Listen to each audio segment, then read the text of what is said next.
So let's once again not kid ourselves into thinking this genius is using his own money to do something that the world has never done. Give me a break.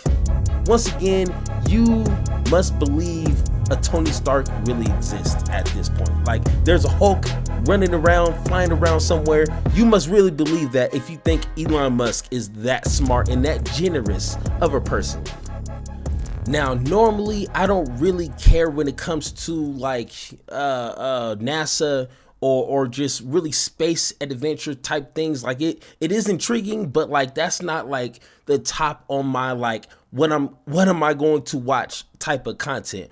But it does feel good when an actual scientist, someone who actually knows what they're talking about, spent their entire life and their being into a subject, and they call out Elon Musk for his bullshit that we all know is just a big scam.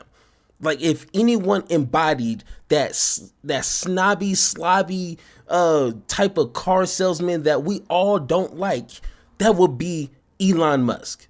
You know what I'm saying? And when it comes to at least today's kind of age, like the focus is not on the people who know what they're talking about. They've studied, X, Y, and Z topics, and we, go to them for valuable information.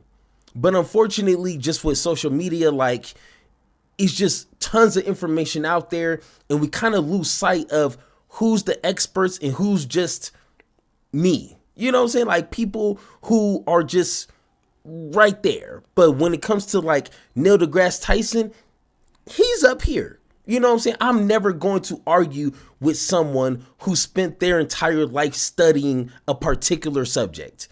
I'm not going to do it. I might have some disagreements, but I'm never going to position myself as if I know better than that person. And that's Elon Musk and Neil deGrasse Tyson. So let's go in to this video so we can hear Neil deGrasse Tyson in a polite way. He's not shitting on him as like I would like him to, but he's, kind of pointing out some things that we as, consumers need to know. Elon announces he's going to send an uncrewed mission to Mars. He and I got into a little dust-up in recent weeks. Consider that he hasn't done anything that NASA hasn't already done. The actual space frontier is still held by NASA. And I was surprised to see some headlines because it largely misrepresented what I actually said publicly. Didn't so much misrepresent it, but it made more of it than I did. Maybe because they felt it could serve as good clickbait. So, with that being said, I still haven't created my thumbnail for this video, so I'm going to try my hardest to not make it a clickbait, but I do need to make it interesting. So hopefully I do it justice. Let me know in the comments if I kind of led it to be clickbait. Be honest though. Maybe I shouldn't ask that question. Damn it. Let's go back a few years when Elon and SpaceX was commissioned by NASA to bring cargo to the space station. That was headlines. Oh my gosh, opening a new frontier in space, private enterprise, will they lead the way? And big headlines. And I thought, what? He's taking cargo to the space station, something NASA's been doing for decades. Mm-hmm. So now private enterprise is going to do it. How that fact could turn into, oh my gosh, private enterprise is going to lead the way, I didn't see how one connects to the other. Here's my point. The history of really expensive things ever happening in civilization has, in essentially every case, been led geopolitically by nations. Nations lead expensive projects. And when the cost of these projects are understood, the risks are quantified, and the timeframes are established, then private enterprise comes in later to see if they can make a buck off of it. That's perfectly normal and natural arc in the history of major funded projects. Man, it's kind of weird. Like when I watched this the first time, and he said, then the private companies will try to come in when they can make $1 or $2, and it's like that's what brings people like Elon Musk to the conversation.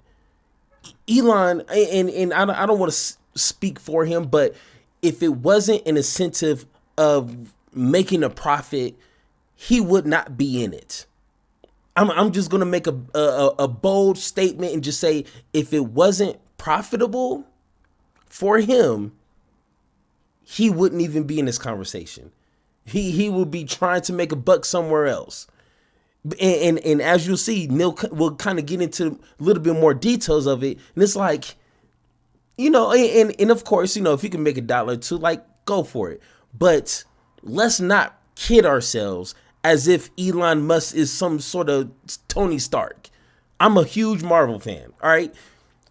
It is disrespectful to even compare an Elon Musk to a Tony Stark. Even if Tony Stark is a fictional character, don't you dare compare Elon Musk to someone as amazing as Tony Stark. That is disrespectful, and God is not going to smile upon your life, all right? Like, let's not kid ourselves, all right? So let's continue. If the project does not require much money, then private enterprise could do it because it's a relatively low risk fitted into their R&D budget. Fine. I'm talking about major allocations of the resources of a civilization, like China building the Great Wall, like Europe building cathedrals and churches, a huge investment of time, energy, and effort, like the Apollo program, the Manhattan Project.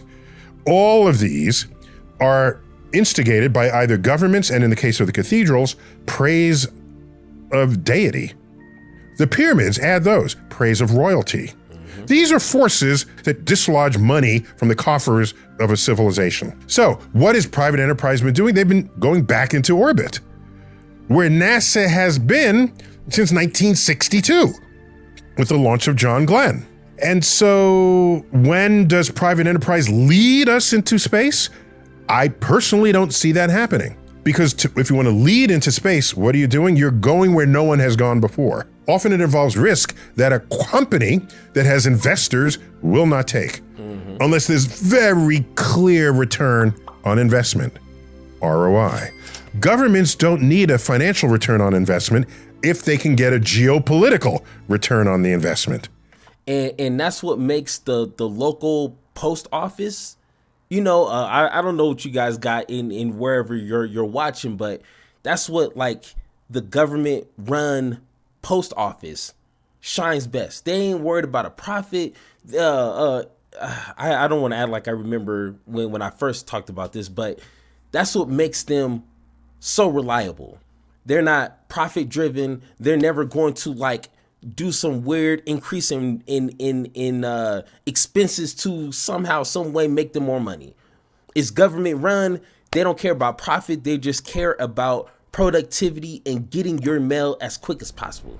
And that might be a little questionable, but whenever you're dealing with investors, you answer to them, not the people actually enjoying your products or purchasing your products or utilizing your products. Like, they unfortunately come second, because if your investors ditch you or your stocks drop, then your business is gone. Adios, amigo. You know what I'm saying? So I think he made that pretty clear just now.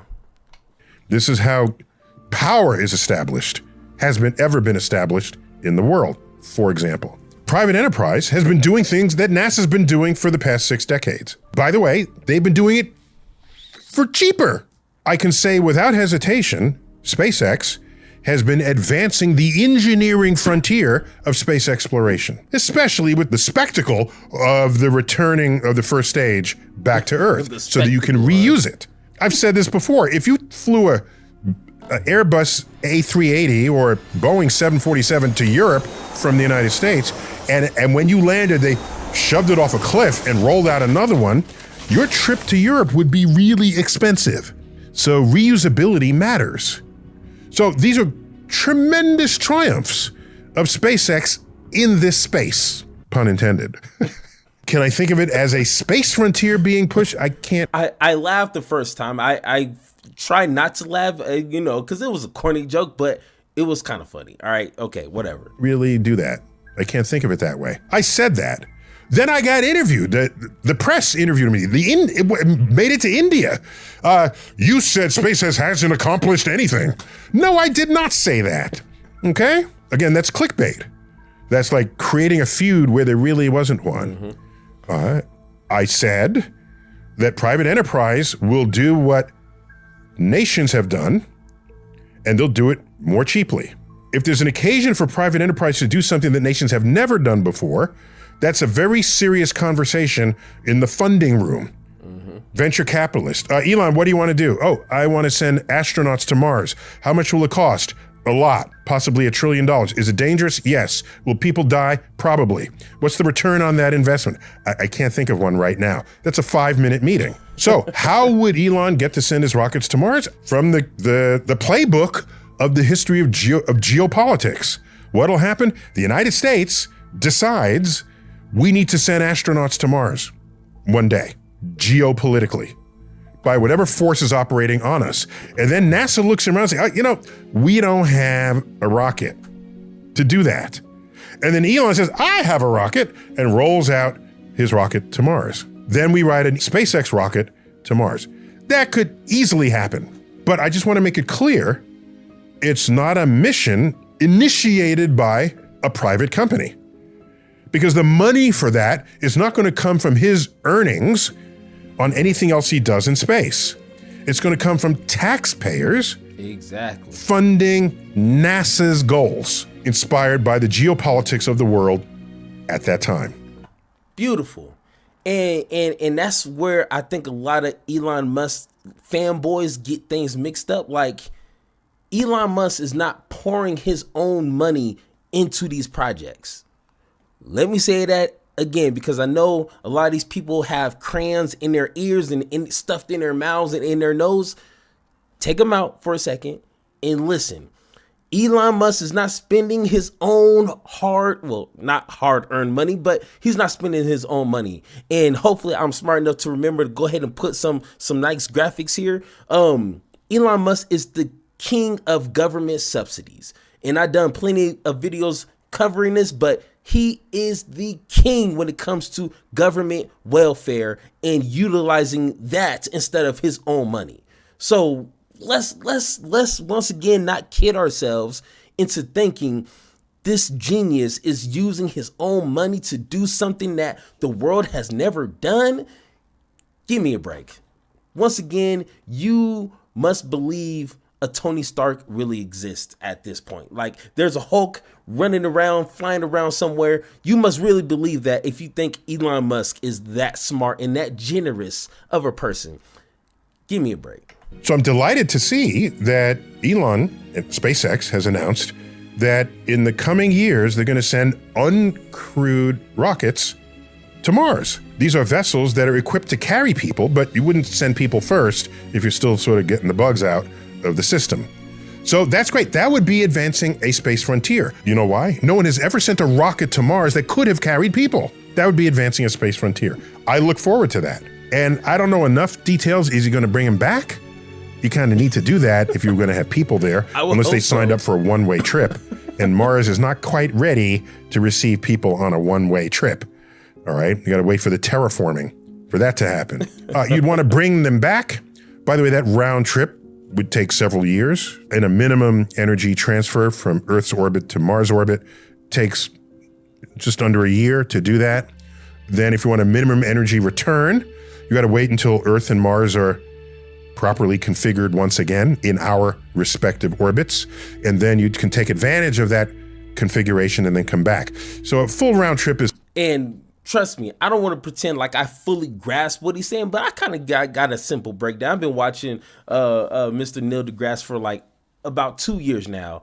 And I mean, I'm nowhere near close to have one of those type of conversations. I'm not pretending like I am.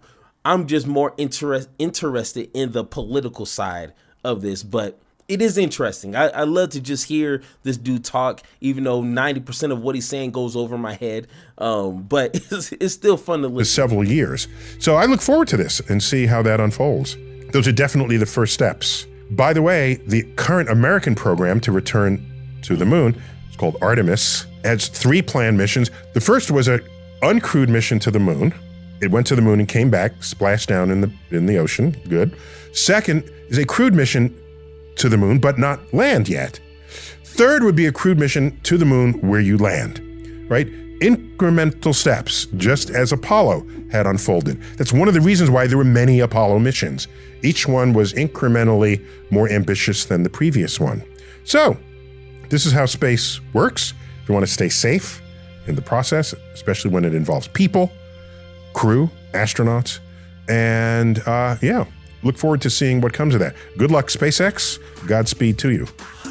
And that's why I love Neil deGrasse Tyson. Like, there's a few times where he went a little gangster on a couple of individuals, but for the most part, I love his energy. He could have, in my opinion, just squashed whatever Elon Musk thinks he is or whatever he's trying to do. I'm pretty sure he could have made it more of a story than, what he's trying to downplay. But once again, like I said, I'm just more in it on the political side of it and just kind of, some of the things that are not talked about when it comes to Elon Musk, because everyone just thinks he's just some, billionaire who's just trying to give back to the world and just do all these amazing things that no other person has even dared of doing. And it's like, no, he's been handed money his entire life. He hasn't really originally created something besides the stupid flamethrower